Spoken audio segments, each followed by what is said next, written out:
So Uber has preferences on the ride types that you want to take, like Uber X, XL if you have it, Uber Connect, Uber Eats, and they also had Uber X Shared, so you could take share rides and separate them if you don't want to take share rides. But is Uber now forcing drivers to take shared rides by combining Uber X and Uber X Shared? Let's talk about it.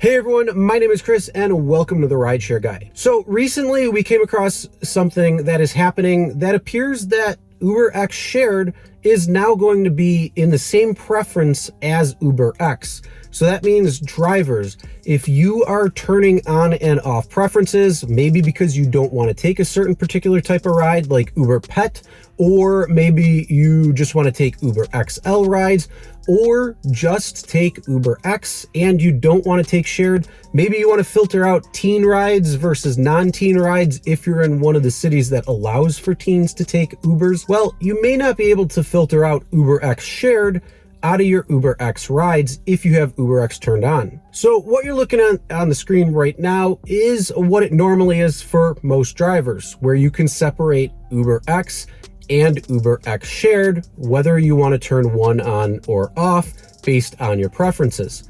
Now let's take a look at another screenshot, which is showing you Uber X and Shared. So they're combining both of them together in one preference. So if you want to take Uber X rides, then you may be open to taking shared. Now, if you still want to filter out shared requests from your normal trips and you don't want to take them, well, you still can, because at the top of that ride request that's coming in, it's going to show the type of trip it is. So if it's Uber X, if it's Uber XL, Pet, Shared, Connect, whatever it might be, it's going to show it at the top there. So if you see an Uber X Shared come across and you don't want to take shared rides, you can just hit decline and not really worry about it. But it can affect your rating when it comes to your acceptance rate.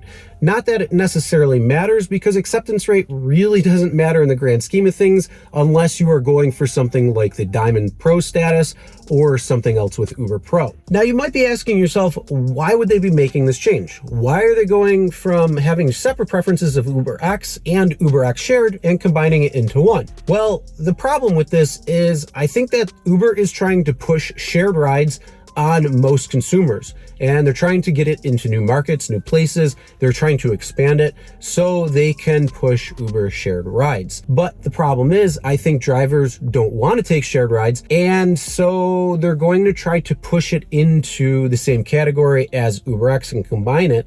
And then that way, it's up to you as the driver to see what type of ride is coming in, whether it's going to be worth it for you to take or not. And if you already just filter it out, they're not going to be able to come to you, which means that these shared rides, they may not be being picked up. And it's all going to come down to Uber's bottom line.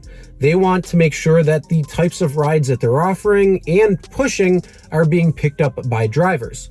And why are they pushing it? Well, it's probably because they're making more money. So what do you think about this? Are you in a market that is getting Uber X Shared coming to you?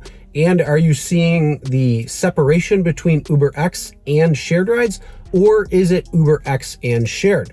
Also, what are you thinking when it comes to shared rides? Would you take them? Do you like them? Do you think that they shouldn't be around? What's your thoughts? Comment below and let us know. And if you enjoyed this video, make sure you give it a thumbs up. And if you haven't subscribed, make sure you hit that subscribe button, ring the bell for notifications so you won't miss any videos coming out here on the RideShare Guy. Now, if you want more information on how Uber is changing its driver ratings, well, check out this video right here, because they are changing and it actually seems to be beneficial for drivers. All right, everybody, drive smart.